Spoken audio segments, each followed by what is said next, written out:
Merhabalar, bugün Kervan Yolda Dizilmez'de yine İsveçli gazeteci ve yazar Ingrid Caswitz ile birlikte bir program yapacağız. Welcome to Kervan Yolda Dizilmez. Today we have a very important guest with us. She is a free journalist from Sweden, Ingrid Caswitz, and we have made several interviews with Ingrid before, but seeing that the situation with Turkey and Sweden is heating up at the moment. It'd be better to have a updated discussion today. So, hi Ingrid, how are you? Hi, Ilay. I'm absolutely fine. I think this is a bit amusing what's happening between Sweden and Turkey and the NATO, but we don't know what will happen. Okay, now today we're going to have a different format actually, because part of the program I will interview Ingrid, and the other part of the program Ingrid will interview me, especially about Sweden. But firstly, I have some questions to her about what's actually happening in the Swedish politics, because there is a Turkish politician there, and the Turkish politician by the name of Mikail Yüksel is important for us to follow up exactly what is happening, because he's formed a party, and the party is actually starting to get off the ground and receiving some kind of interest. So if you like, I can start to interview you, and in the second part you can interview me. So That's I fine. can start with the first question. What can you tell me about the Turks in Sweden, the people living there, and Mikail Yüksel, especially after he's formed his own party, and he's concentrating mainly on the immigrant situation as his main policy. What can you say about this, basically? Well, we know that this man was first in the Center Party, and a lot of people warned the Center Party about him because they knew that he had contacts in Turkey with the Grey Wolves, and they are not seen as a particularly nice organization in Sweden. So when they found out, they kicked him out. And then he started his own party. Nyans is the name of the party, and he addresses immigrants, mostly Muslims, I would say, but you know, all immigrants. And he is very aggressive and trying to you know, make the differences between Swedes and immigrants worse than they are. He's like, oh, you know, the Swedes don't like immigrants, and they are Islamophobic. We need a law to say that you cannot do this, you cannot criticize this, you cannot do. And that is really scaring a lot of people, a lot of Swedes, because there are already tensions between Swedes and the criminal immigrants. I mean, we have no problem with nice legal immigrants, but you know, of course, you know that we have a lot of deadly violence and shootings and so on that we never had before, never ever in the history of Sweden. So this kind of lyrics is actually causing a lot of social tensions for you, and it's in effect, from what I understand from what you're saying, is actually affecting also the peaceful people, and the people that have no problem with integration in Swedish society have you know, contributed a lot to the society as well, in the workforce or in you know, in the white collar sector as well. But this kind of lyrics is also creating a ground for discrimination, actually.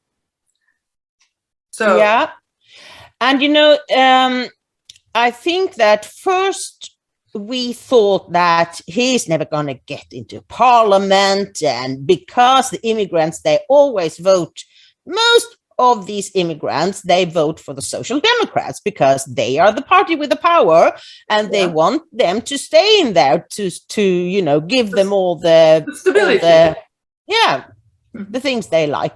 But now, since he has been doing these aggressive things and having demonstrations and talking about how Swedish authorities, as he says, are kidnapping Muslim children.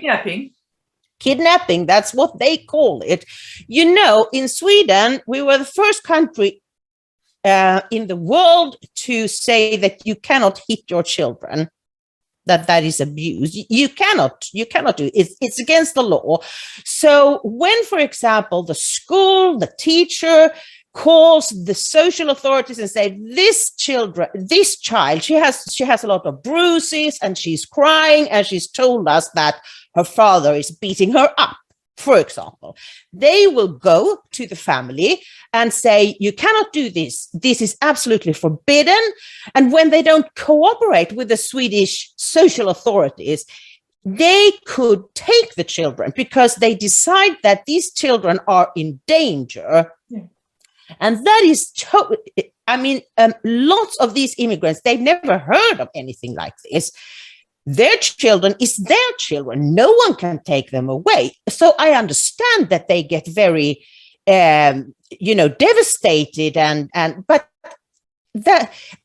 it is also, of course, the Swedish authorities' problems because we didn't tell these people that when you come to Sweden, when you live here, it's absolutely forbidden to hit your children. This is so important, this point that you've made, because the people that you get into your country, we are having the same problems here right now with the Syrians. The people that we get into our country, if we don't explain to them the laws of our land, then it's easy for them to break the laws because they come from a very, very different culture.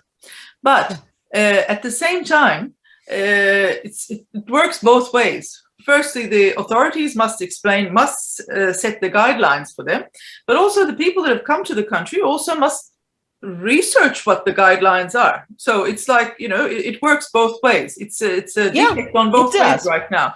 But I mean, how many children is he? Why is he? What came about? Well, it started by some of these families recording videos that they put up on TikTok and everywhere. They kidnapped my children. They took all my 4 children, and that made a buzz in this immigrant part of society. So that was a real. Were the children taken away? Yeah, these were children that they had taken away from the mother and the father because they didn't understand that they couldn't go on abusing their children. Okay. And of course, the authorities sometimes make mistakes. I don't think that they are totally wrong, but to spread the image all over the world, it's been in the Middle East. They have been doing TV shows about how Sweden kidnapped Muslim children. And that could be really, really dangerous. And so they say, why do they do it? Because they don't want them to be Muslim. They put them in Christian families. They force them to eat pork, which is absolutely not true. Of course it's not true. But it could be dangerous. But this is just pure populism. Yeah, pure populism. It has nothing to do with security of the child or anything, obviously.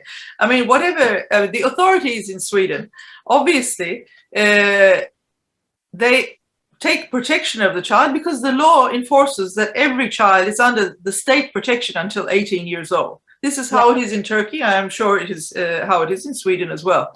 But if the same law is also applied in Turkey. If the family applies, is abusive towards a child, then social welfare steps in and takes the child into state care. This is in many countries. It's like this. I mean, and when you go into state care, you don't force the children to do, it's not an ideological, prevention. It's just a prevention of security and safety for the child. To change it into such a direction and to such an argument is also very misleading and creates a lot of problems for the Turkish society that have been living very peacefully for many, many years in Sweden. So this is also... And a lot of these people, just like you say, they are from Syria. They are the biggest immigrant group in Sweden now, and a lot of them they have a totally different culture, and they just can't understand how the authorities can do this. That's why they come up with all these crazy ideas that they do it to prevent them from being Muslims. So is Mr. Mikail actually complaining about a Syrian family, not a Turkish family? No, no. I have.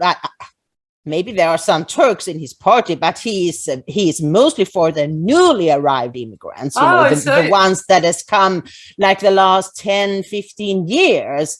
He just wants votes, and he sees that here is something that could make people vote for his party. He doesn't care about Sweden being safe and that we don't have a civil war between Swedes and immigrants. He just wants to grab some power. He wants to get into parliament. So that's why he's taking these cases, having demonstrations. I sent you some pictures and a lot of these people, they are, of course, I understand that they are sad that they don't have their children anymore, but they need to understand that they have to work with the social welfare and show that we are not going to hit our children again and so on. And he's just, putting gasoline on the fire. Yeah.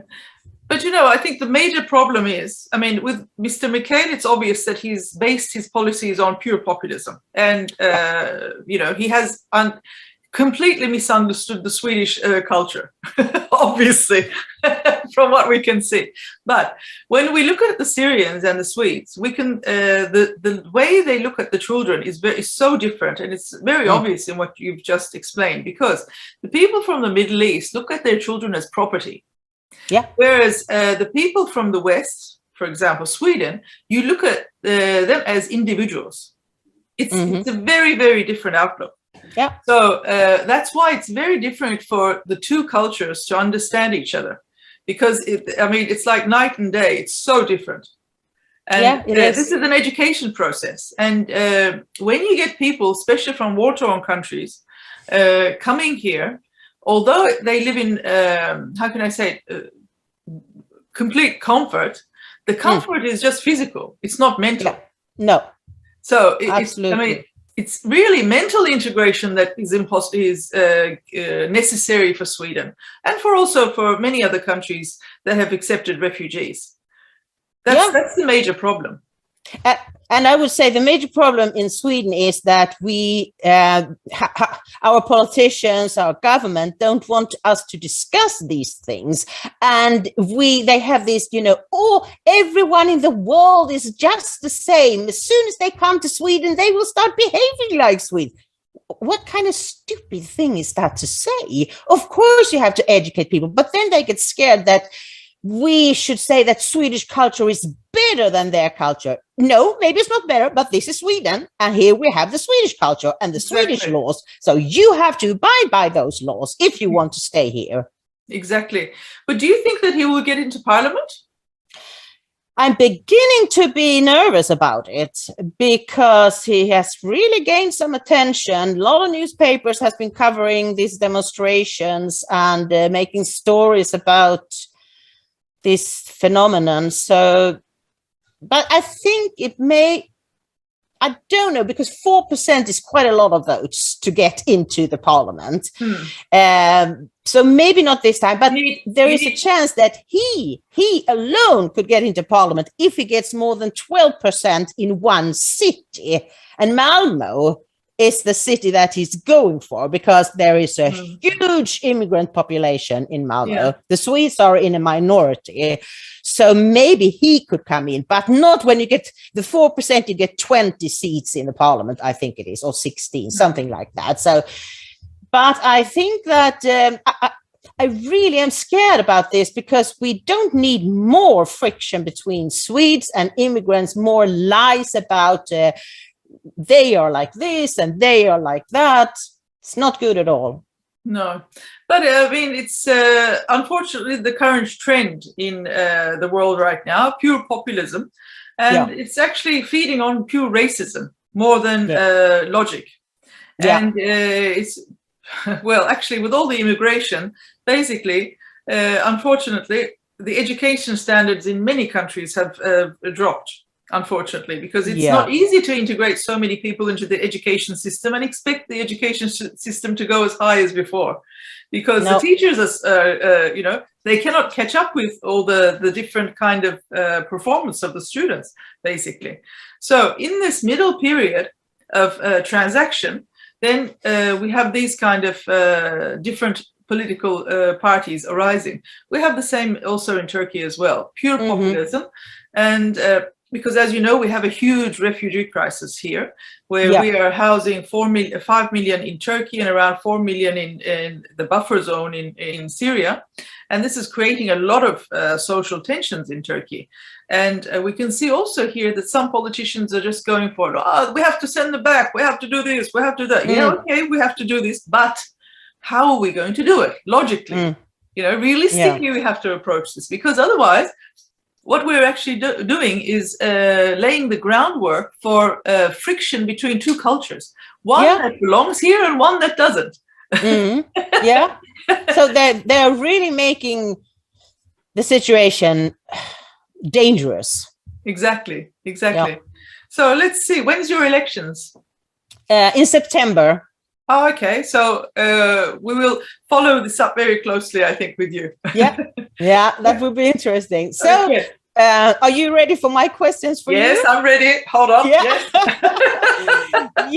Everybody in Sweden now talks about this, that, it happened so fast that Sweden changed, that now we want to join the NATO. I don't. So I think this is kind of funny what Turkey is doing now, but it was a done deal from the beginning. Okay. It was a done deal from the beginning. The Social Democrats had a little bit of problems with this, because they've always said that we are free of alliances and we stand alone, and that's how we stay out of wars and all this, but there was nothing they could say about it. So we sent in this application together with Finland, and then suddenly Turkey comes and say, no, we're not going to let Sweden into NATO because you favor terrorists, especially PKK. And I think everybody in Sweden was just, jaws dropped. What is this? Firstly, I want to ask you first, is the affiliation with PKK in Sweden considered a terrorist association? It is. They are. We do call them a terrorist organization. Because after Turkey, you are the second country to recognize PKK as a terrorist structure. So I mean, it's very ironical that this kind of situation has arrived.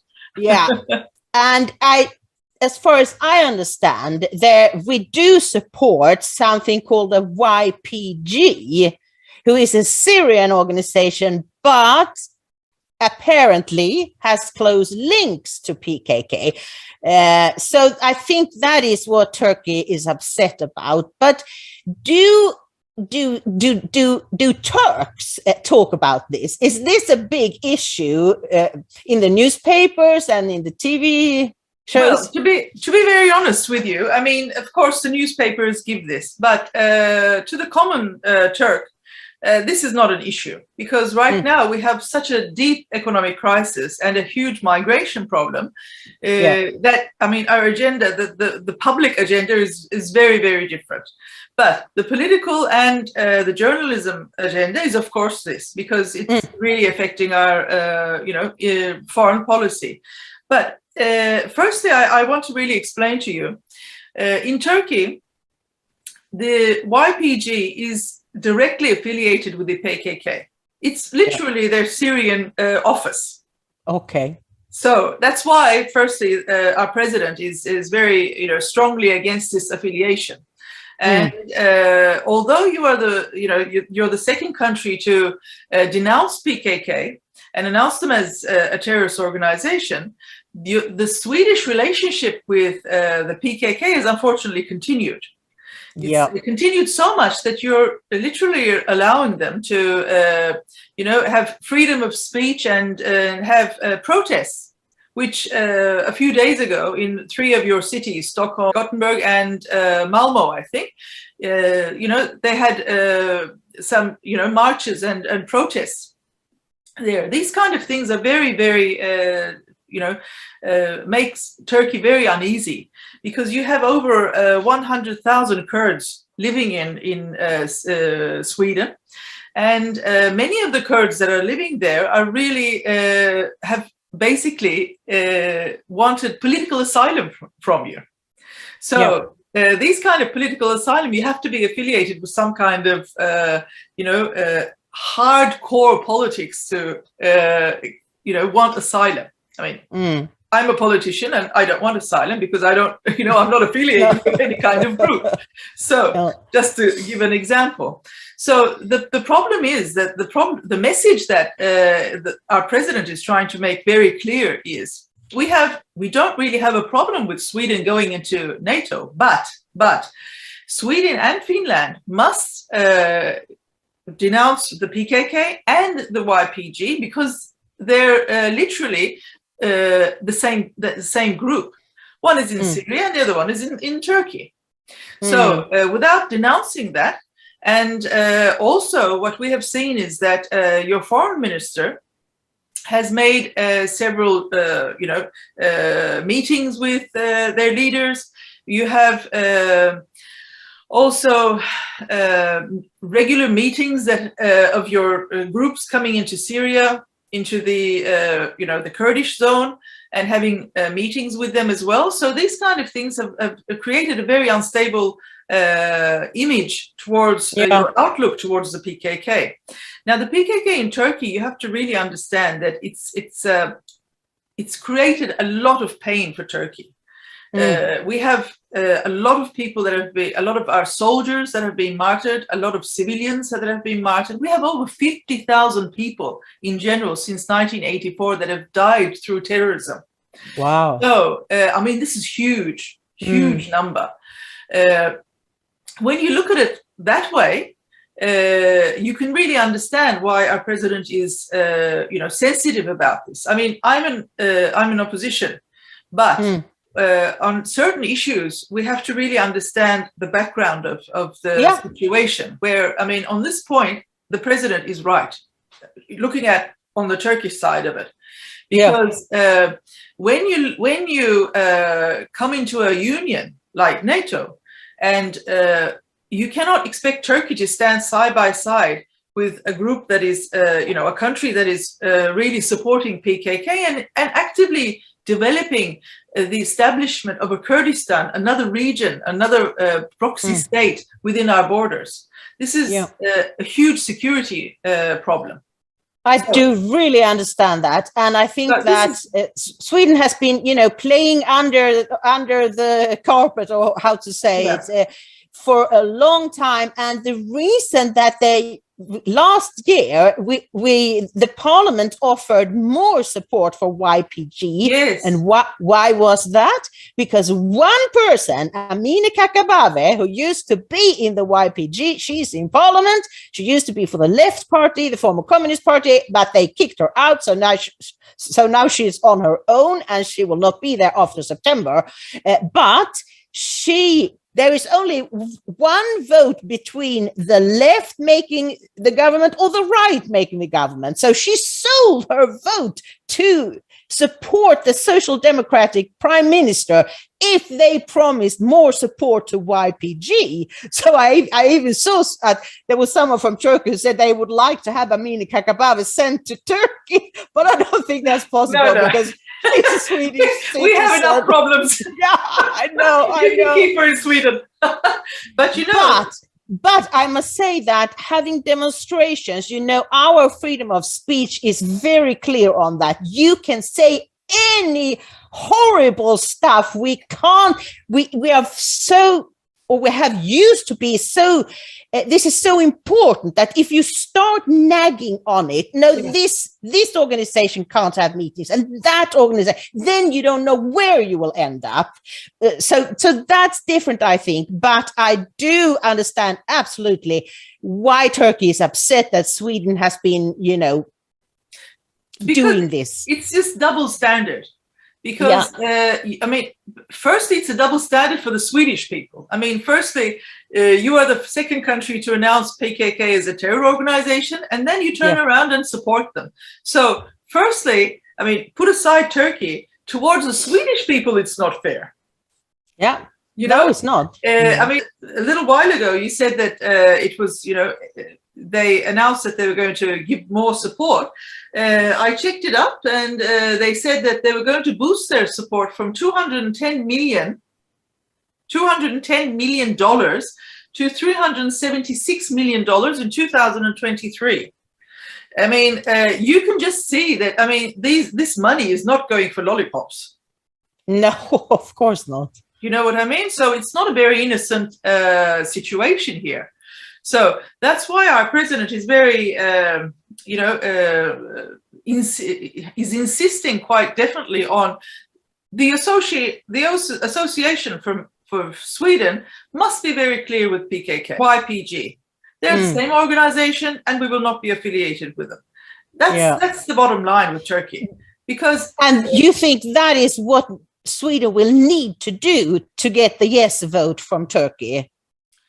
Yes, they have to. I mean, our president has three demands. Firstly, one of the demands, the first demand is that Sweden and Finland is denouncing the PKK and also all affiliated parties with it as a condition to join NATO. Secondly, he wants Sweden and Finland to crack down on organizations, terror-linked organizations in Sweden and in Finland. So basically to restrict the activities, which, I mean, for security reasons, I mean, you should do it also because you have a lot of people here, there. And thirdly, what they want, the Turkish government wants, is to end, you know, the restrictions on the arms sales to Turkey as well. This is another side of the agreement. But I think that's not Sweden, that's the EU. So I don't think Sweden can do anything about that. Yeah, but this is basically what has been you know, projected in the media. So this is basically the three you know, demands that he wants. But I mean, in reality, when you look at it, and the pain that Turkey has gone through since 1984, I mean, it's not a very unrealistic demand, really. No. I think that most Swedish politicians, they don't understand this. They think that Turkey has been the aggressor, that they feel sorry for the Kurds. They don't have their own country, and Turkey is always on them and killing them and doing horrible stuff. That's what I think is how most Swedish politicians view it. So when they support these organizations, they do it because they are freedom fighters. They want their own country. They don't want to be oppressed. No. To be very honest with you, they're not supporting them for freedom fighters. They're supporting them for two reasons. One, to sell arms, and secondly, to have a position in the geography of the land. Yeah. I mean, it has nothing to do with humanitarian issues, to be very honest with you. I think you might be right in that Sweden is always, you know, bragging about being this humanitarian superpower. And it's just because we want, you know, the politicians want places in the Security Council in the UN and all these kind of things that make Swedish politicians feel that they are important. Well, when you decide to take decisions about a country, you must really understand the sociological side of the country as well, and also the historical background of the country, especially the post-modern background of the country. I mean, when we're talking about 1984, PKK just didn't, you know, become established by itself. Where did it get all its arms from, basically? You know, so the West did support these people. So, and still are supporting them. So in this situation, I think that the Turkish government is very right in objecting, because the president has made it very clear that this association must be, you know, discreet, you know, must be stopped definitely, because you cannot, at the end of the day, you will see eventually that when you when you stop supporting the PKK or the YPG in Sweden as well, you will see a very different side of them. Yeah, yeah. And that is the side that we are seeing. You know, now you put me in trouble here, because I thought it was so funny if Turkey stopped us from being a member in NATO, because I don't want that. But now I see it would be a good thing if we did the two first demands, cracking down on terrorist organizations in Sweden. Yeah, and stop giving them money. So, I mean, now I might have become pro-NATO or pro-Turkey. Well done. No, but I mean, you have to do this for national security, because no matter how much you support, you know, your foreign policy is different, but your first responsibility is national security for your own citizens. I mean, in my logic, when I look at it, I mean, you haven't been in war since 1814. What's your problem that you need to go into NATO right now? I mean, no one is attacking you. No one is having a problem with you. No, it's just crazy. It's just crazy. I mean, but maybe there will come something good out of all this. I don't know. Why do you want such a big headache? It's because they've, you know, whipped up this frenzy about Russia. First they're taking Ukraine, and then they will go for Finland and Sweden, and we don't have enough troops to fight them, and so on. Yeah, I think it's crazy. Yes, but I mean, I'm not supporting what Russia is doing. But when you analyze why Russia is doing this, in effect, it's because NATO, although they agreed that they wouldn't have extra members, they continued to expand their membership. So eventually it became a threat to Russia's borders. So this is a very different situation. I mean, here again, Turkey's position is very correct. I mean, we refuse to be involved in the Ukrainian war, and basically we protect, you know, the sovereignty of Ukraine at the same time. But at the end, you have to also think about if in the future a wide-scale war, God prevent, escalates, then as a NATO member, you will be forced to, in some way, be involved in it. Is Sweden prepared to go to war for something that really doesn't even affect them?